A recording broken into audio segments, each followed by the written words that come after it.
we start today's market talk. Even if the Iran ceasefire, which is already on shaky ground, leads to the end of the war, it will take a long time for things to get back to normal.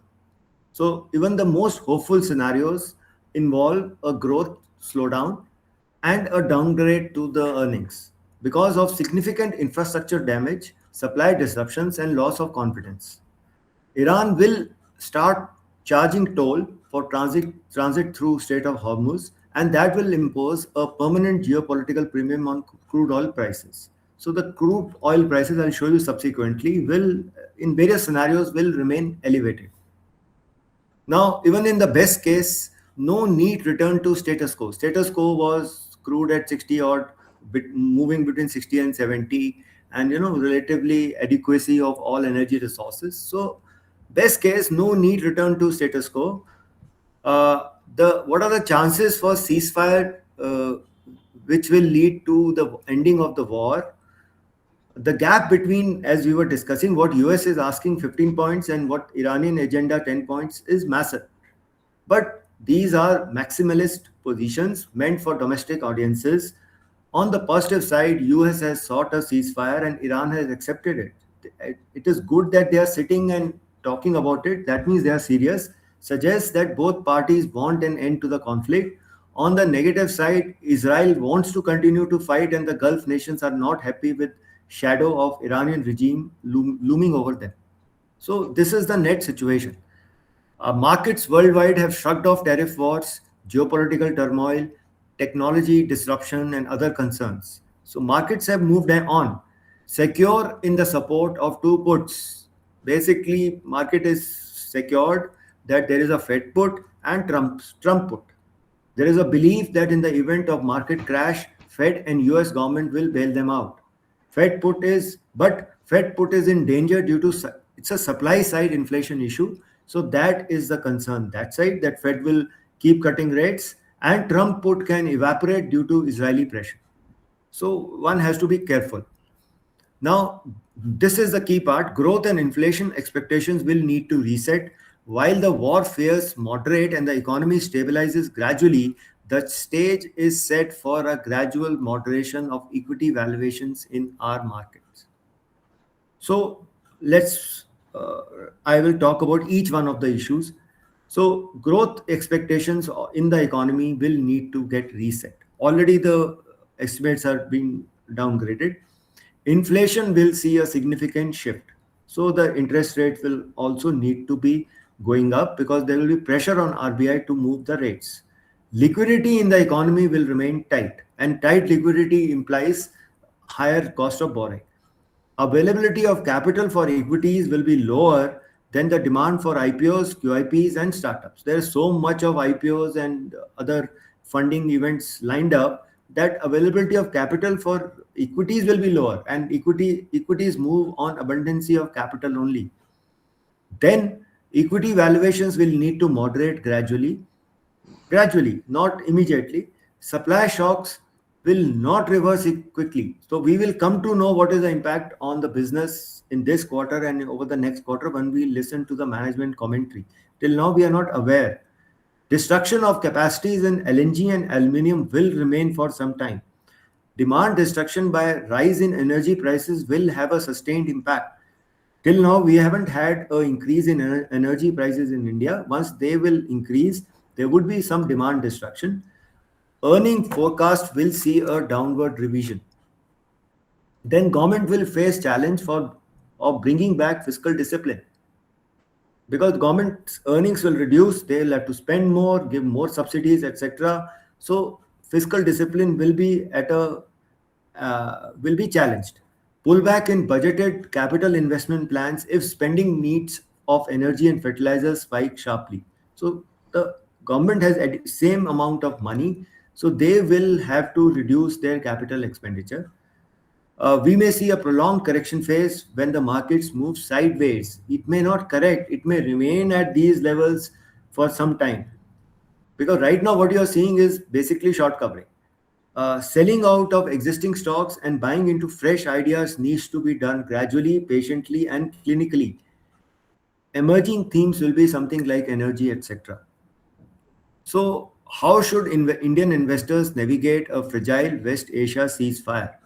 For an energy importer like India, price and availability of crude remains critical. Now let's see. This is the key energy assets which have been damaged. So if you see like in gas, LNG, 17% reduction in global capacity. Bahrain, a, a, a complete petrochemical complex has been destroyed, or they have declared force majeure. Refineries have been destroyed. Kuwait, again, refineries have been destroyed. Saudi Arabia, on largest crude processing plant and Exxon Mobil joint venture, there is a halt to the capacity. Iraq, some fields and refineries have been attacked. So there is a reduction in production. Iran, the South Pars gas field have been taken out, or preemptive strike targeted production facilities by Israelis, ignited full-scale economic war, degraded Iran's largest shared gas asset. So there is a problem. So what are the various scenarios? If ceasefire holds permanent deal, there is a good deal, everything is great, then Brent crude should be in 70, $80 range, and timeline would be somewhere, end of this year, or Q3, Q4, in terms of uh, third quarter or fourth quarter. Ceasefire holds, but slow normalization. Then it should be higher, 80 to 90 barrels. And then once things normalize, then comes down to 70, 75. But that should go another one quarter. So Q4 of 2026 and into 2027. Ceasefire collapses, hostilities resume, the crude will go back to 120, 130 odd levels, and it will be immediate. It will go immediate, take place immediately. Full peace, pre-war fundamentals, ultimate 60, 65, and that should come around H1 of 2027 when things resolve. And but if the Iranian regime remains unstable, keeps targeting the GCC countries, etc., so there would be a permanent risk premium of, and the crude will trade at 80 to 100 billion dollars per barrel throughout 2027. So the risk is pretty high in case there is no resolution immediately. Uh, so now what happens? So damage to, as I've shown you, energy infrastructure is unprecedented. After ceasefire, Strait must open, insurance must be restored, tankers cleared through, production must restart, damaged facilities to be repaired, and pass safety inspection so that the energy supply starts. Now let's talk about India. This is India's trade with GCC in FY25. So you see, this is a total trade, exports, imports, and trade balance. So we were, as it is, key importers of crude oil, LNG, LPG, petrochemicals, gold, and precious metals, and we were exporting engineering goods, gems and jewelry, textiles and apparel, food items, electrical machinery and chemicals, and doing a lot of infrastructure projects. So we have a adequate exposure, energy imports, trade relations, and remittances from them. Disruption extends beyond oil to petrochemicals, fertilizers, sulfur, and helium. And when I was talking about remittances, GCC countries, if you see UAE, Saudi Arabia, Kuwait, Qatar, etc., they constitute 38% of the total, or approximately 51 billion of annual remittances to India. And these remittances are around 3.5% of the India's GDP. So it's a decent number. And that is why the rupee started declining. And because of that, we have seen heavy selling by FIs, unprecedented in March 26. So, as you know, UAE is the seventh largest FDI source for India, so that should be a problem. As we have discussed, but other way out is that rebuilding of Middle East will be an opportunity for large infrastructure players in India. Defense will become important, and investment in renewables and energy efficiency will accelerate. So these are the kind of themes which will become important or popular. So if you see the dollar, rupee was depreciating against the dollar, went up to 95, then RBI took action. I think those actions are over on 10th. So the rupee will start its journey back on. It has already started moving. Last week, it was up 0.41% from the lows. So let's see where it goes. But rupee is on a downward trajectory. So talking about FIDI data, so if you see here, FIs have added longs in index futures, bought calls. So you see they have added longs, bought calls, and they hold puts in index options. So they are medium bearish. Pros, they have added pros have added longs in index futures, bought calls, and covered puts. So in index options, so they are mildly bullish. Clients, they have been adding shorts. So if you see here, clients have been adding shorts in index futures. So basically, they may be also consolidating or covering their position. Sold calls, and bought puts in index options. So they are medium term bullish. So this is the net situation. And if you see here, last week, as the FI's positioning turned slightly bullish, so the markets also had saw some short covering and it moved up. There was not much volume in terms of cash buying as such, but it was more the cash selling reduced, and there is a lot of short covering, etc., which has taken place here. So that you can see from the net positions of the FIs. So from around 2.68 lakh short positions in index futures, they have fallen to around 2.06. So roughly they have reduced 20% of their short positions, and that is the impact on the market. Now coming to the US, so if you see, because of all the talk about ceasefire, etc., the bond yields in the US come down. So the threat has reduced, and this is another issue which Trump follows. Around if it reaches 4.4, 4.5, it comes. He starts talking peace and other issues. So the bond yields have automatically corrected, and the US PM services PMI came lower. Consumer inflation expectations increased, but Feb core PC price index came down. US GDP growth estimate was revised down to 0.5%. So now people start thinking that the economy is slowing down, so the Fed put will come and all. So the yields are coming down. Similarly, with dollar index, as the war premium went away, the index has also come down. So that should be a relief for all emerging market currencies. Brent crude corrected roughly around 13%. So strong corrections here. Brent and WTI both corrected around 13 to 14%. So that was a clear reflection of normalcy reaching. This is one factor one should watch as to what is happening. Gold has started its trajectory. It was sold off because central banks were selling and people were just booking profits and getting into cash. Similarly with silver, it has taken support at the $70 to an ounce level. Copper again started moving up because dollar is coming down, so all the metals will start moving up.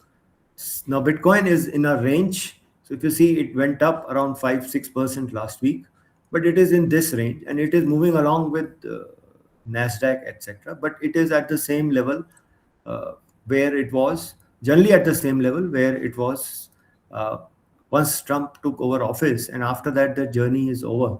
So let's see where it goes. Nasdaq was up 4.5%. So that's what I said, right? So if you see here, it is up 5 to 6%, and Nasdaq is also up around that much of amount. And if you watch this chart, so if you see from here, this chart which started with Trump taking over, and this is the same kind of a movement which is taking place. Similarly with S&P 500, US indices posted weekly gains as investors digested hopes of a ceasefire, and so the short covering and other things started. Similarly with Dow Jones, so they all moved 3-4%. Now coming to India VIX has declined. So this was a clear indication, 26% decline. That's what I was telling. Watch India VIX and crude. That will be a clear indicator as to what the markets are going to do. So if VIX is going to come down more, it comes down to 15-16 level, it will be normal trading now from here. So the risk is directly reflected in what VIX is doing, and don't see what the narrative or people are talking.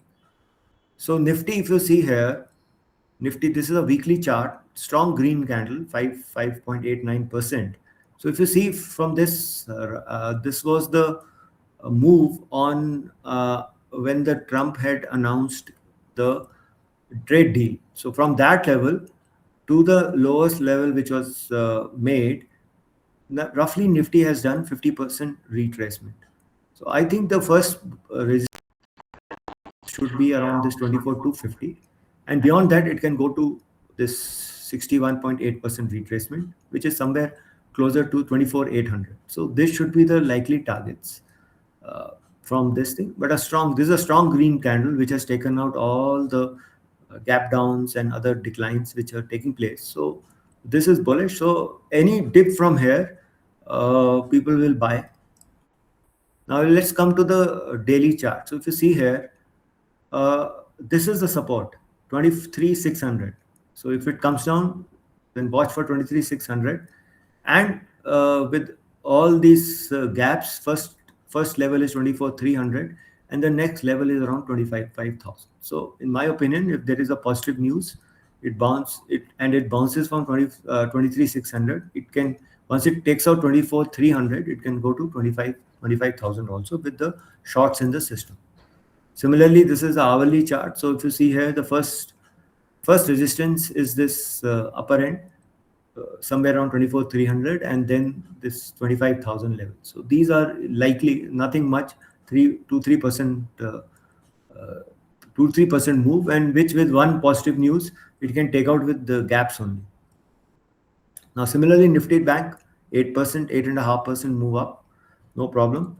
Similarly, now on the daily chart, so if you see here, it has been going up, and now it has moved above the 20 EMA, which is at 54,300 out. So that should be the stop loss, and one can easily go long on any dip from here till the time this level holds.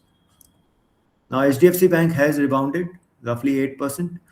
People have realized that this is more like was an ego tussle and nothing to do with the bank. So it is moving up. It's a decent opportunity on every dip to buy this. Reliance is stuck, and I think the news came on the weekend about government imposes additional duty on exports of crude and other petrochemicals and all that. So that is why it has it is not moving up. Adani Power is one stock. It's making a beautiful cup and handle. So it is moving up and it is breaking out. So this should be one stock one should look at, because energy resources will be in demand. And it has made a beautiful pattern even on RSI. So you see now it is just on the verge of breakout. Once it moves up, it's a long-term support. So once it moves up, should do well. Midcaps, as I was telling, look at good quality midcaps. They have recovered the best, and they have reached that 13,400 level. The high is somewhere around 14,000. So they have recovered the best. Similarly with small caps, so that's good. They have closed above the 20 EMA on the weekly chart. So it should also see some buying. And once the local buying starts, then these mid-cap, small caps do well. Now we will just discuss the capital goods sector. In short, the capital goods sector is comfortably positioned, supported by a strong order book, providing healthy revenue visibility, robust balance sheets that aided capex and favorable government policies. The focus will remain on defense, transmission and distribution, renewable, and select pockets such as data centers, thermal energy, etc. Operating margin is expected to decline 200 basis points year on year in this quarter due to impact of higher raw material costs. So be prepared for that. Order inflows for major large companies in the sector have been stable. Power consumption, like the recent data which has come, was around 425 billion units. In Q4 FY26 was up 2% year on year. Peak demand also grew 2% to 245 gigawatt. So if you see, these are the complete list of capital good companies, and these are their sales data. So expectations are decent growth and decent profit growth. So I have highlighted the ones where the profit growth year on year is expected to be good. One is Kirloskar Oil Engines. Second is Viatech Wabag. Third is KEI, and the fourth is Dixon Technology. Carborundum is given as the highest, but I would still like to watch it because they make abrasives and they have a facility in Russia. So a lot depend on their performance. This stock has been butchered, but a lot depends on how the Russia-Ukraine conflict gets resolved, and then that facility will be able to function well. And abrasive is a decent requirement for semiconductors industry. So this is a good stock. Let's see. I want to see their earnings as such. Otherwise, some of them are expected to give negative growth in profit. So one has to be careful, especially the ones which are impacted due to Middle East conflict, etc., where the cost of doing business goes up. So this is the estimate. And similarly, nothing significant is expected out of capital good, the power producers, NTPC, Tata Power, CESC, Power Grid, etc. Just around 10-11% growth. Now, in terms of recommendation, so if you see here, one stock which is expected and not very expensive is now KEC International. So if you see at FY27, it's around 13-14 times its earnings. Now the other is D Development. It's around again 14 times its FY27 earnings. And Viatech Wabag, it's around 17-18 times its FY27 earning. These stocks have been actually sold off a lot. So this is a problem, and there they get impacted. Otherwise, all these capital goods stocks are expected to do well. So recommendations are there for all of them to buy oblique hold or positive. So we'll have to see what is the earning, what is the impact of higher energy prices, etc., on their earnings. Now coming specifically to three stocks. First is KEC International, a diverse portfolio of offerings. It is into various things: transmission lines, factories, logistics, metro, civil, metro, tech. They have now entered Kavach, wind EPC, etc. So they are into various kind of stuff. They are getting into conductors, etc. also now. So semiconductors, automatic signaling, thermal power, etc., data centers. So they are into EPC business. So it's a global EPC, engineering, procurement, and construction giant focused on large-scale connectivity, power, rail, and civil. We have seen period of strong order inflows and robust revenue growth, though margin recovery remains a key point of focus. So the problem for the company was margins. Margins were going down, which were impacting profits, and because of cash flow issue, they were borrowing a lot because there was so much of problem from the government to get the money through for various projects. Plus, they have a lot of projects in Middle East, so they are likely to get disrupted. Stock has faced pressure for the last 12 months, largely due to margin compression and high working capital days in previous quarters. Basically, you don't get money from the government, then or the state governments, then your requirement of working capital goes up.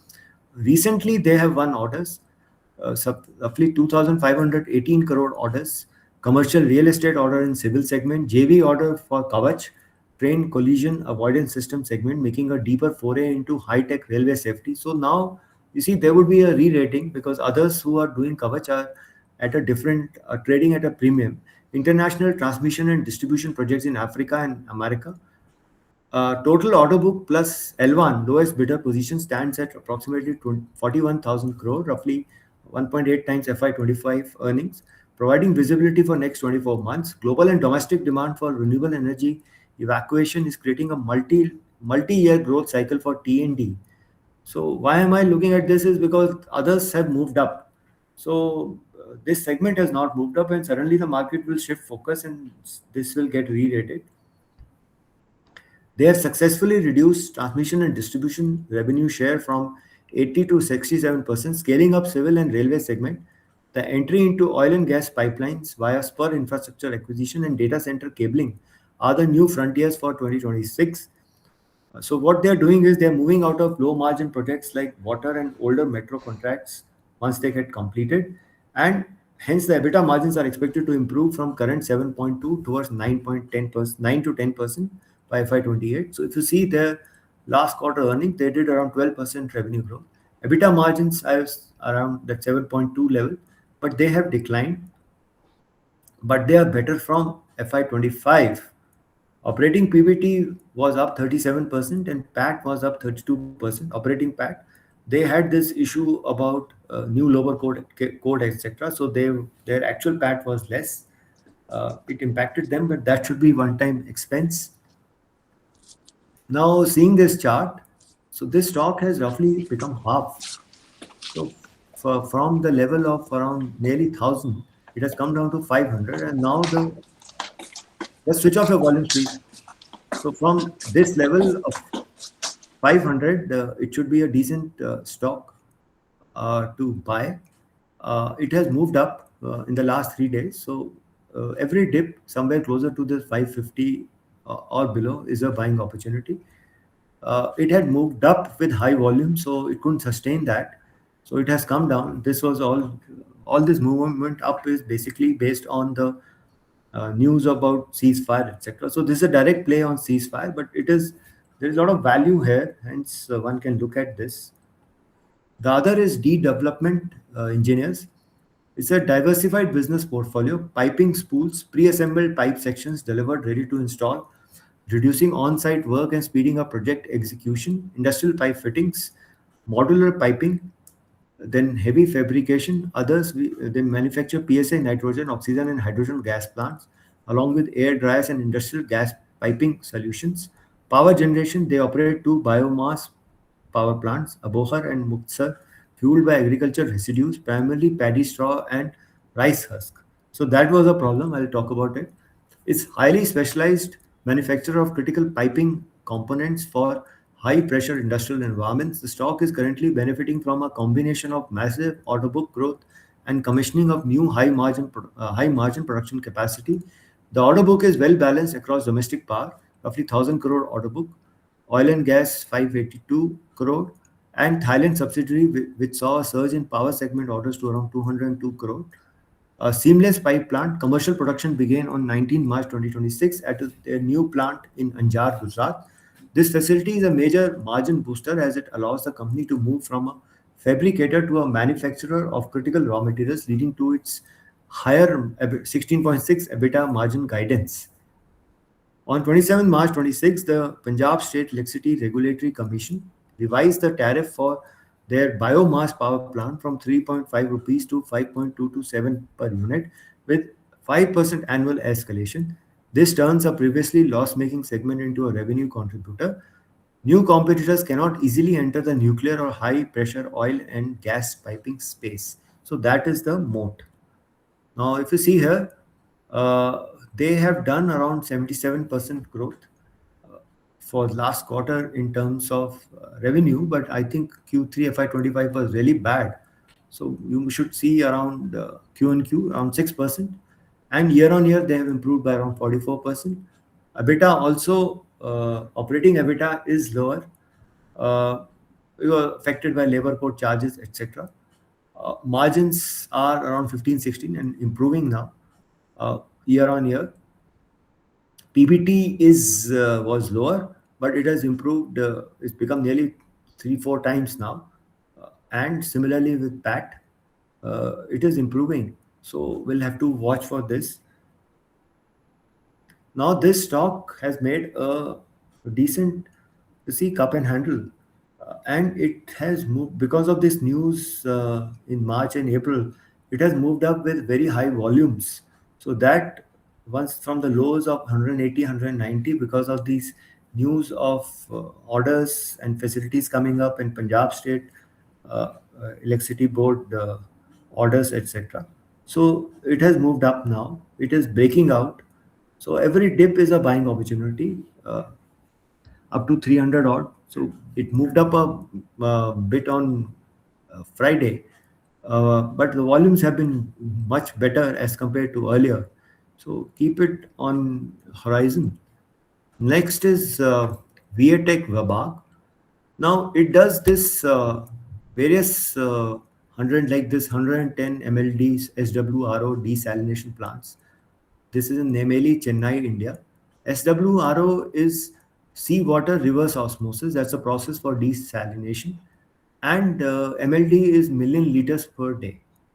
So they are doing these projects in Oman, Bahrain, then a lot of effluent treatment and recycling plants, uh, Malaysia, then in sewage treatment plants, etc. In Varanasi, then Sri Lanka drinking water treatment plant, then for Reliance, desalination, etc. So it's a permanent requirement, and as you know, the kind of destruction of desalination facilities have been there. So in Middle East, so they should be much in demand. It's a pure play leader in the global water technology space. It is benefiting from a structural shift towards water security and desalination. It specializes in desalination, water reclamation, and sludge treatment. It is now ranked third globally in total water management industry. Operations and maintenance now contribute 18 to 20% revenue. So these are, then it becomes an annuity business because then you get regular income. These are long-term 10 to 15 years contracts providing predictable high margin cash flows compared to more volatile EPC projects. It is aggressively entering future energy verticals, providing water treatment solutions for green hydrogen production, ultra pure water for semiconductor manufacturing, and compressed biogas. Order book stands at roughly around 16,342 crore, roughly 3x revenue visibility. Recent major wins include 2,332 crore, 300 MLD desalination plants in Yanbu, Saudi Arabia, reinforcing their dominance in the GCC region. EBITDA margins expanded to 13.6%. Management has guided for sustainable band of 13 to 15% as legacy low margin projects are phased out. Risk is high exposure to international projects, mostly in Middle East. So that is roughly 50% of the revenue. So if you see, they had a decent quarter, 18% revenue growth, around 20% EBITDA growth, EBITDA margins improved, profit of was up 23-24%. So decent business. In terms of charts, so if you see here, it made a bottom at around 1040, and then it has moved up, and now it has broken out. So if you see, it has broken out from the lower levels, and now it has broken out above the 200 EMA also. So I think that should be a good opportunity to buy this stock for long term. It has corrected a lot from that 1600 1700 levels. So I think with this resolution, so every dip is a buying opportunity. With the resolution of this conflict should work in its favor. So one can look at this. I have finished. We'll take questions.